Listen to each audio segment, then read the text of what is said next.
ஆண்டவராகிய இயேசு கிறிஸ்துவின் விலையேறப்பெற்ற பரிசுத்த நாமத்தில் அன்பின் வாழ்த்துக்கள். இந்த காலைகளை சந்திப்பதில் மகிழ்ச்சி அடைகிறேன். இந்த நாள் உங்களுக்கு ஆசீர்வாதமாக இருக்கட்டும். உங்கள் வாஞ்சை, உங்கள் தாகம், விருப்பங்கள் நிறைவேறும். கர்த்தர் நிறைவேற்றுவார். அப்படிப்பட்ட நல்ல நாட்களாய் மாறுவதாக. சங்கீதம் 20 நாளில் வாசிக்கிறோம்ல, கர்த்தர் ஒரு மன விருப்பத்தின்படி தந்தரளி உன் ஆலோசனைகள் எல்லாம் நிறைவேற்றுவார்.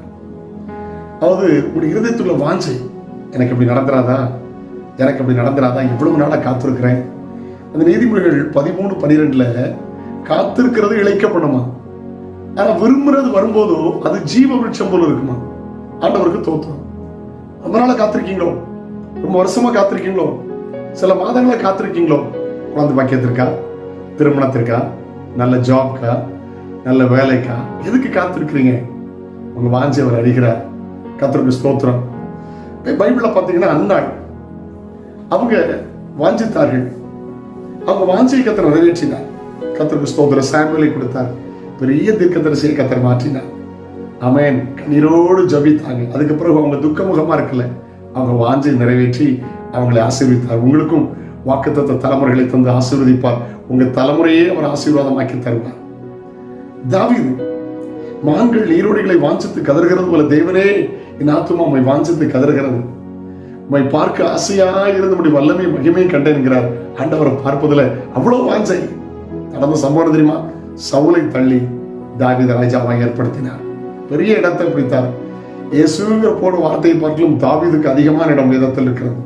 மூன்றாவது, லூக்கா 19ஆம் அதிகாரத்தில் சக்கையு, ஆண்டவருக்கு ஸ்தோத்திரம், அவரை பார்க்க வாஞ்ச, எப்படிப்பட்டவரோ அப்படின்னு பார்க்க ஆசைப்பட்டார்.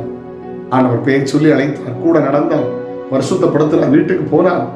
ஆமென். தங்கி இருந்தார், ரட்சிப்பை கொடுத்தார்.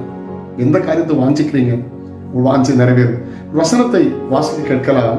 ஆண்டவருக்கு ஸ்தோத்திரம். நீதிமொழிகள் 13:19 வாஞ்சை நிறைவேறுவது ஆத்துமாவுக்கு இனிது. வாஞ்சை நிறைவேறுவது ஆத்துமாவுக்கு இனிது. உங்க வாஞ்சை நிறைவேறும், உங்க ஆசை நிறைவேறும், விருப்பம் நிறைவேறும். மனிதன் உங்கள் வாஞ்சை நிறைவேற்ற முடியாது. யாரோ உங்கள் வாஞ்சை நிறைவேற்ற முடியாது. எவரோ உங்கள் வாஞ்சை நிறைவேற்ற முடியாது. ஹல்லேலூயா. ஆராதிக்கிறீங்களே, ஜெபிக்கிறீங்களே, துதிக்கிறீங்களா, அந்த ஏசப்பா யார் தெரியுமா? உங்கள் வாஞ்சை அறிகிற தேவன். சாலமோனுடைய விருப்பத்தை சொன்னார், விரும்புறதை என்ன கேளுப்பான்னு சொல்லி எல்லாவற்றையும் கொடுத்து ஆசீர்வதித்தார். ஏசப்பா உங்களை ஆசீர்வதிப்பார். உங்க வாஞ்சையை ஆண்டவர்கிட்ட சொல்லுங்க. ஆமென். ஜெபிக்கலாமா? தகப்பனே, வாலிபர்களோ வயோதிபர்களோ குடும்பஸ்தனர்களோ பேச்சலரோ தெரியாது, வாஞ்சையோடு எனக்கு இயேசு அற்புதம் செய்ய மாட்டாரா என்று காத்திருக்கிற பிள்ளைகள் வாழ்க்கையில தடைகள் மாறட்டும். இயேசுவின் நாமத்தில் இவர்கள் மன விருப்பம் நிறைவேறும்படி ஜெபிக்கிறேன்.